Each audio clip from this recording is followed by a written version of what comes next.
sense is that you had the greatest and most powerful emperor over here, and in the far reaches, in this outpost of his empire, is the true king is born. So to contrast, this is what power on earth looks like. Well, what happened to the Roman Empire? It fell. It lived on for several centuries after the time of Caesar Augustus, but it fell. What happened to this empire that started in a stable, in an outpost of the Roman Empire? It's still alive and well today. And by no bit of irony, is headquartered in Rome. Again, the perfect timing of all of this, so that if you're going to get the message out, then you would make your way to Rome. And we've talked about this before. I won't go into it again with Peter. But to see how the Lord had prepared the earth.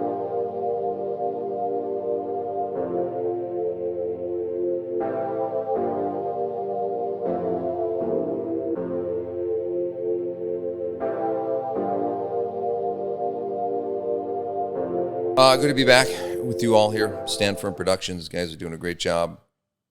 And just want to talk a little bit about Rome. I was just recently in Rome because I have a terrible life as a priest. I've been twice this year. I love taking groups over. And so what is it about Rome? Somebody raised a good question about why Rome? We talked about that a little bit last time, but I think Rome is part of the context of a bigger question is with the Incarnation, right? That fits into a bigger spectrum. But why do I love Rome? The pasta, right? The wine. It's cheap. It's really good. If you haven't been over, come with us. The Cathedral of the Holy Spirit here in Bismarck. We're taking 2 more pilgrimages next year, 2024, in May and September. If you've never been and you want to come along, give us a call. But Rome, what an extraordinary place. Why am I talking about this in the light of Incarnation? So Incarnation, what's that? That God became man. Okay, we Christians believe that. That is foundational, absolutely essential, 100%. It should blow our minds every day. We should quiver at the thought of even saying it. How did that happen? But it did. And so someone raised an important point about the timing of the Incarnation. So what is significant about when God came? So I'm talking to Christians here, and we all believe that God came in the person of Jesus. So the second person of the Blessed Trinity took on human flesh, united his divinity to our humanity, and became truly God, truly man, was truly God, and became truly man. Not some sort of image or Superman, but then it took him 300 years to figure that out in the beginning of the early church. But why look at the timing, okay? Right around 0. It's not precise, right? Because of the whole calendar issue from the Julian and the Gregorian calendar. But right around the year 0, that God decided to come to us. And somebody raised a great question. Is there any significance into the timing of this? I think there is. I mean, obviously God is really smart. But if you look at it, and why am I saying Rome? God chose to come at a time when Rome was at the height of its power. So Caesar Augustus, right? They had expanded. There's Rufus. Hey, and you actually have a Latin name. You have a Roman name, which means red-haired, right? Did you know that? Of course you did. Rufus, which is Latin adjective for red-haired.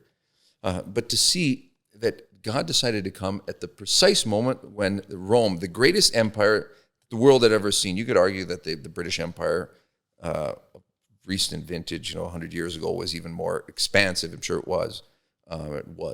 But in its time, the world had never seen a power, right, like Rome, and the reach that it had, reaching down into the Middle East, just far enough to be past where a little place called Bethlehem and Nazareth and Jerusalem, an outpost. Why is this significant? So here you have this massive structure of an empire, the Roman Empire. And within it, you have well-developed law, you have governance.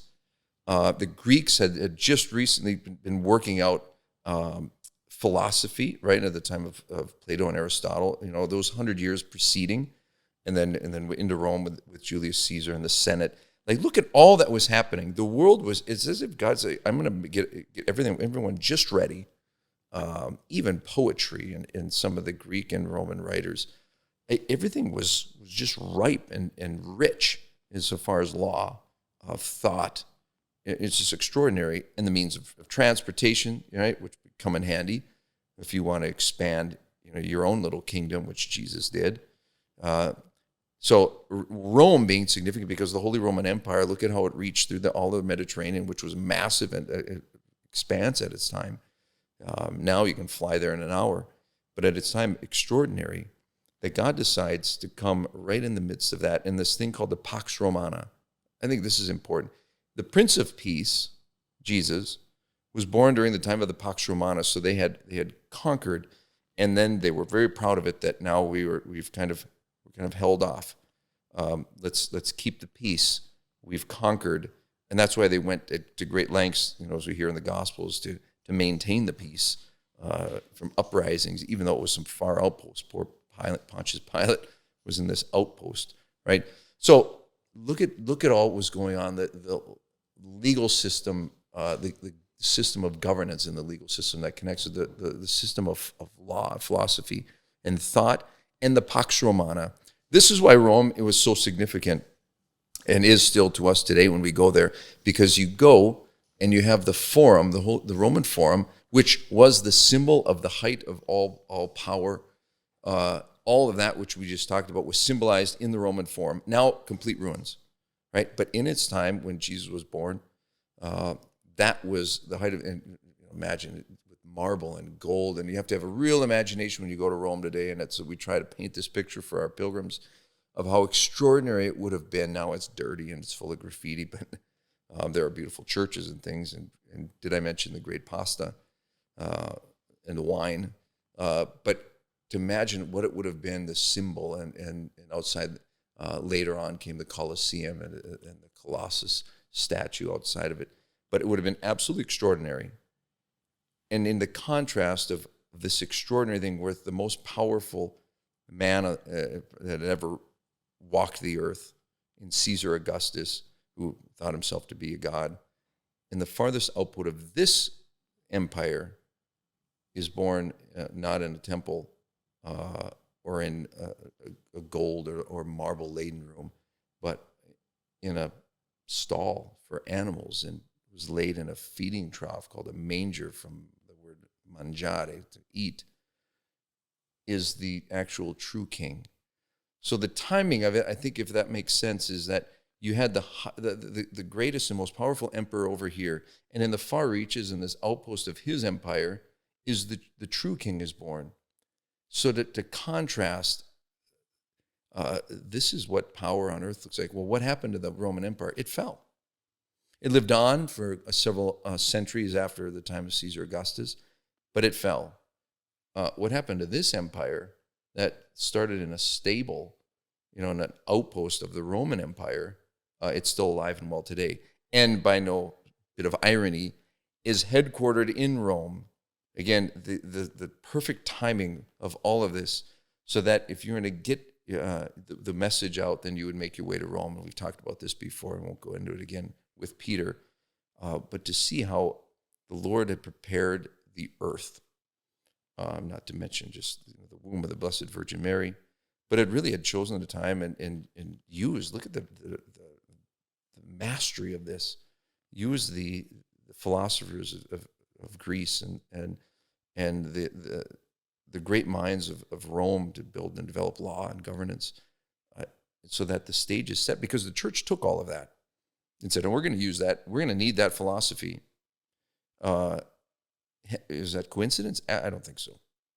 That they said, we're going to need a robust philosophy to be able to explain things of the church, right? Like most of the presence of the most Holy Eucharist, which we Catholics are crazy enough to believe, right? Transubstantiations, these fancy words, and you need this fancy metaphysics to be able to understand how a substance can change and the accidents can remain. But they needed Greek philosophy, which ironically was preserved by the Muslims, and then we got it back, and St. Augustine took it and ran. That's great. The Muslims also gave us cappuccino, so thanks for that, guys. We appreciate it. That's a fun story for another time. But there it was. I mean, the stage was set. So look at the perfection and the timing. And I think probably the most significant in the expansiveness of the Roman Empire was the Pax Romana, that the Prince of Peace came in a time of peace. and then from them established rule. And there wasn't always peace that followed. But right around there, 1, 2, 3 BC, giving our timing, is when the divine, the Almighty, decided, I'm going to come visit you. And as C.S. Lewis says, I'm going to drop in behind enemy lines, disguised as one of you, to then start a revolution of mercy and truth, which is painful. But look at how quickly then it took on. They had a lot greater success once things got going with the pagans.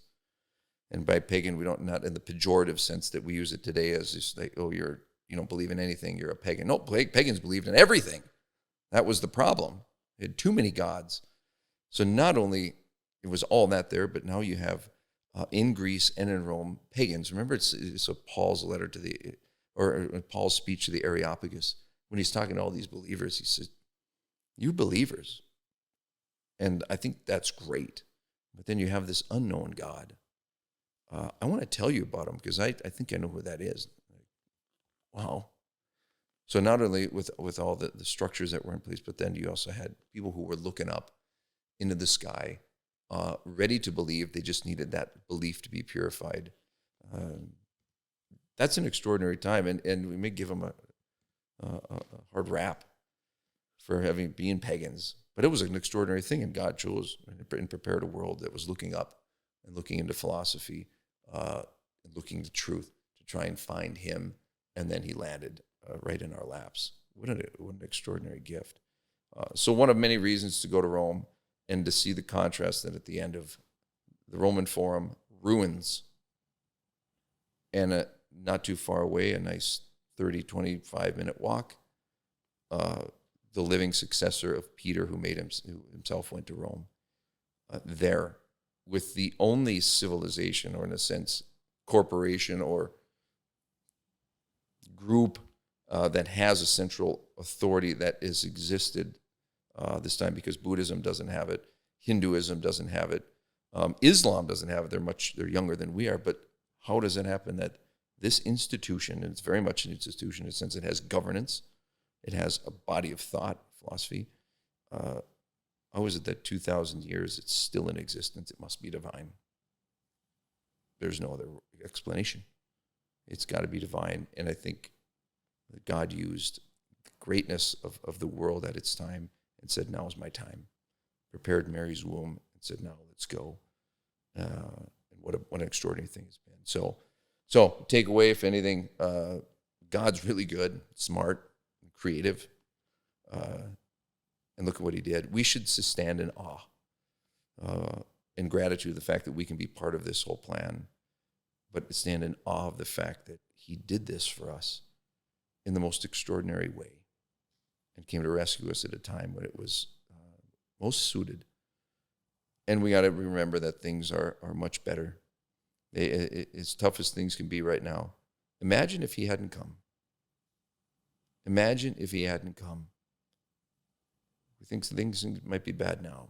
No, they're good and getting better because Jesus, God incarnate, is the emperor and the warrior king and the rescuer, and he's getting the job done. But you're not going to find that on MSNBC or even Fox. Maybe Fox, I'd hope. I don't watch news anymore, but that message of good news is what we are called to spread, Christians, all of us. So good to be with you. God's amazing. Let's take that away and be grateful that we're part of this extraordinary mission, this extraordinary time in which we live, and it's just getting better. No, I just want to say it's really wonderful. The dialogue, everything, the videos that I've done that these guys have been doing. Send in your questions. It's a fun way to engage each other, keep the dialogue active, alive, charitable, right? But honest and humble when necessary. But send in your questions. So just signing off. Here, Stand Firm. Thanks for watching and keep following us. This is exciting and great things are happening.